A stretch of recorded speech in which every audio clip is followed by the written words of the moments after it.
มื้อนี้รายการพอซ่อนมาเล่าสิพาพ่อแม่พี่น้องFC บ้านศิวิไลมาเบื้องหลังของการเฮ็ดเวียกของพอซ่อนเนาะจะมีทางรวมทางน้ำปกและก็การเฮ็ดedit MV และก็รวมไปถึงการปาดคาราโอเกะเนาะในขั้นตอนนี้พอซ่อนเองกำลังได้ข้อมูลมาจากอาจารย์ภูศิวิไลล่ะเพิ่นจะส่งเนื้อในรายละเอียดเกี่ยวกับงานมาเนาะนั่นก็คือเพลงน้องธิดาลาวซึ่งจะปล่อยออกไปวันที่22เดือนกรกฎาคมก็คือเดือน7นี้เนาะมื้ออื่นมื้อฮื้อล่ะพี่น้องเนาะตอนนี้พอซ่อนกำลังหากับเกียมเรื่องหน้าปกเพราะว่าอาจารย์ภูศิวิไลเพิ่นส่งรูปน้องธิดาลาวเข้ามาในมื้อวานนี้เนาะมื้อนี้เราพอซ่อนได้มีเวลาแล้วก็เลยมาเฮ็ดไว้เนาะเพื่อว่าฮอดเวลามาแล้วมันสิจ้อจี้มันสิบ่ทันว่าซั่นซะ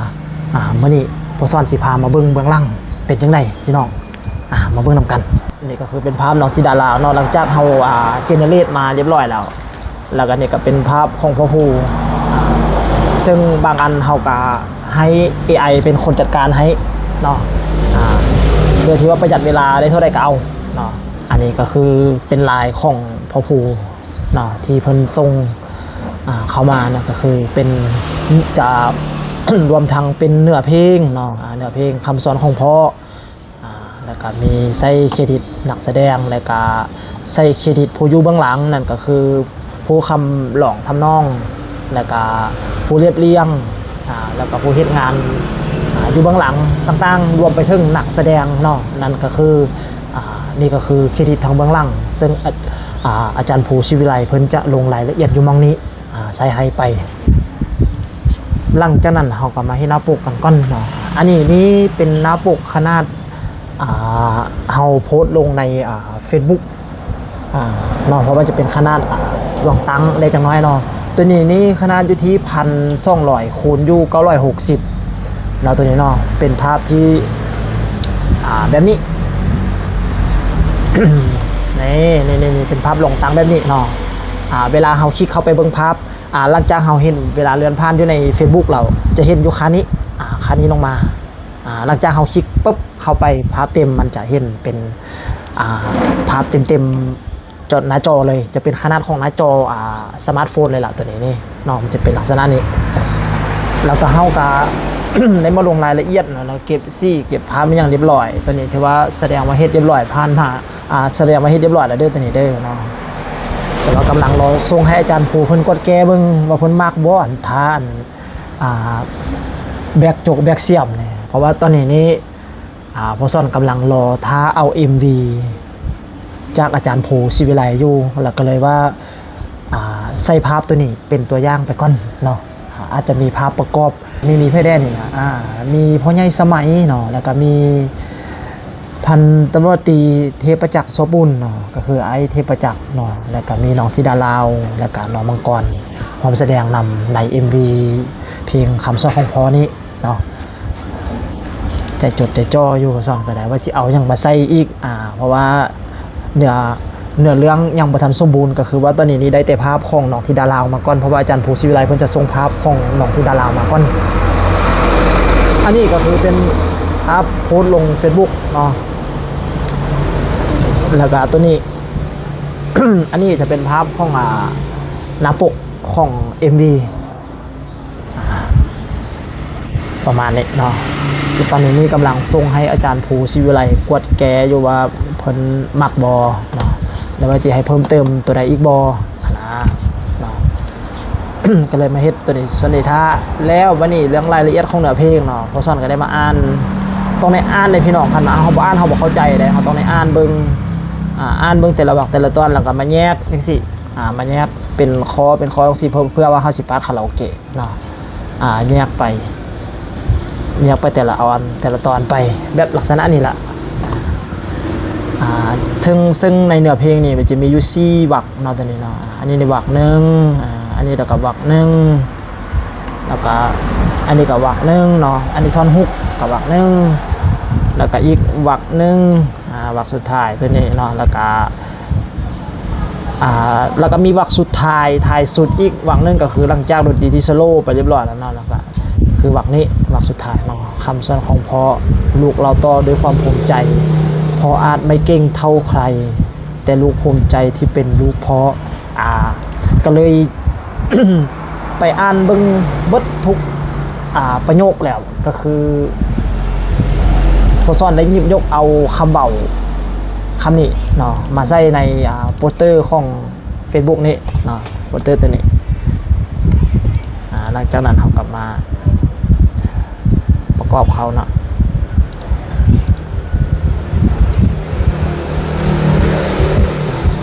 หลังจากเขาได้วัตถุ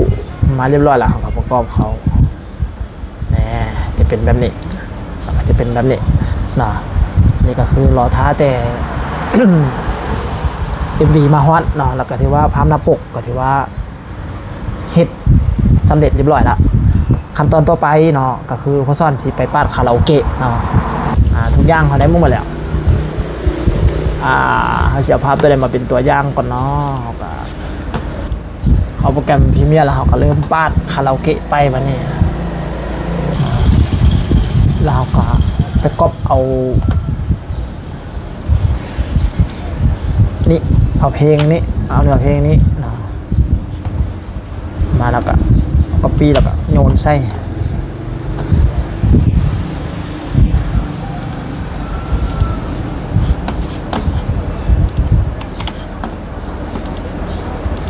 แน่ก็เป็นคาราโอเกะขึ้น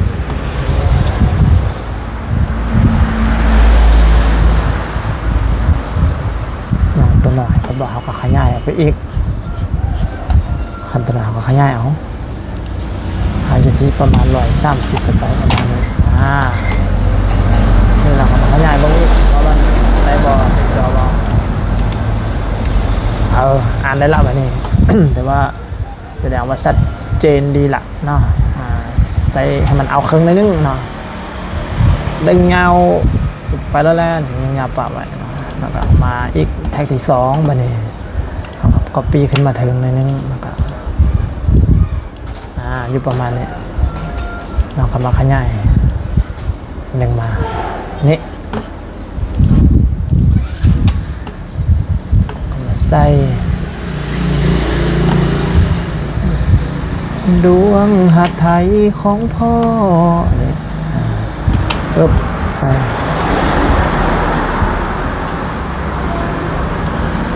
ลูกเอ๋ยเขาก็อยากไปอีก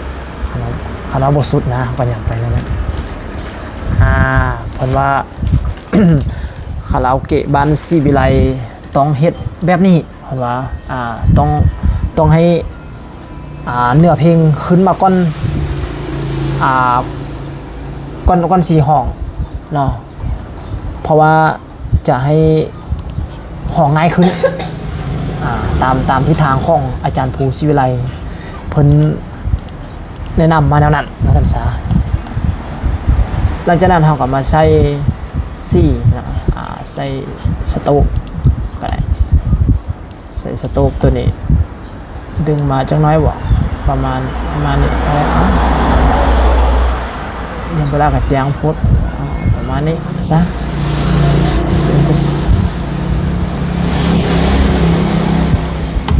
อันนี้คือกั้นปรับเอามันเป็นอะไรก็ปรับเอา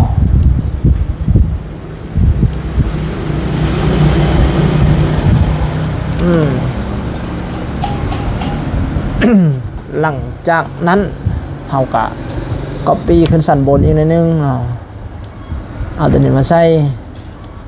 เราก็ลองมาหาพระเอกเฮาเบิ่งบัดนี้ชื่อว่าตัวนี้เด้อเอฟเฟกต์ที่เขาจะใส่เอาตัวนี้มาโยนใส่นี่ปังไป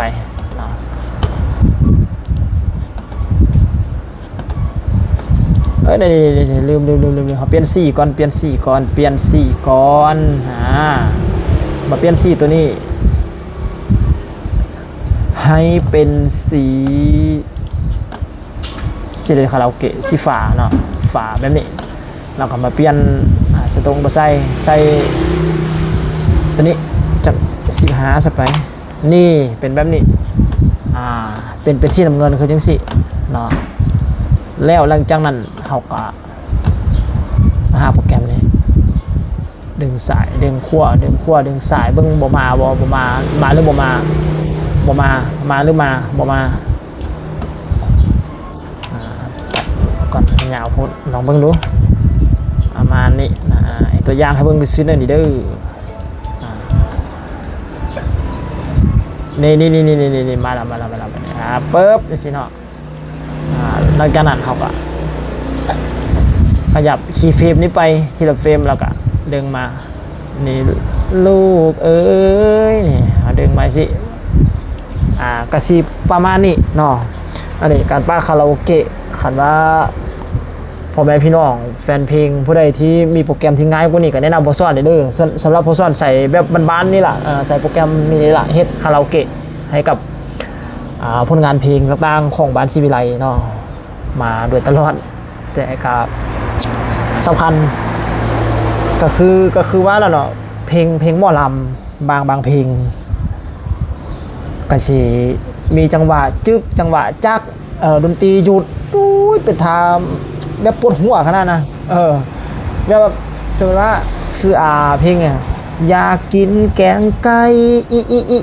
นี่ต้องใส่ไปละนี่ตับไปแต่ละคีย์เฟรมมันก็เลยไปเฮ็ดให้เสียเวลาสุดๆเลยเพราะว่าเขาสิมาเบิ่งรายละเอียดว่าเขาสิเอาฟังก์ชันตัวนี้เนาะไปใส่กับให้มันเข้ากับจังหวะดนตรีว่าซั่นซะก็ใส่เวลาพอสมควรเลยใส่เวลาเสียเวลาอยู่นั้นล่ะ ตามดีเฮ็ดไลลิกแต่ตะกี้เป็นแบบนั้นน่ะจังได๋ก็อย่าลืมพี่น้องวันที่22ที่จะมาถึงนี้เนาะเพิ่นกำลังสิปล่อยออกแล้วสำหรับบทเพลงคำซ้อของเพาะเป็นจังได๋ก็พ่อแม่พี่น้องก็อย่าลืมไปติดตามรับชมเนาะในทางช่องภูศิวิไลเนาะสำหรับคลิปนี้พ่อซ่อนก็สิขอลาไปก่อนพบกันใหม่ในคลิปหน้าสบายดีอย่าลืมวันที่22บ่ฮู้ว่าเวลาเพิ่นสิปล่อยจังโมงบ่ฮู้ฮู้แต่ว่าวันที่22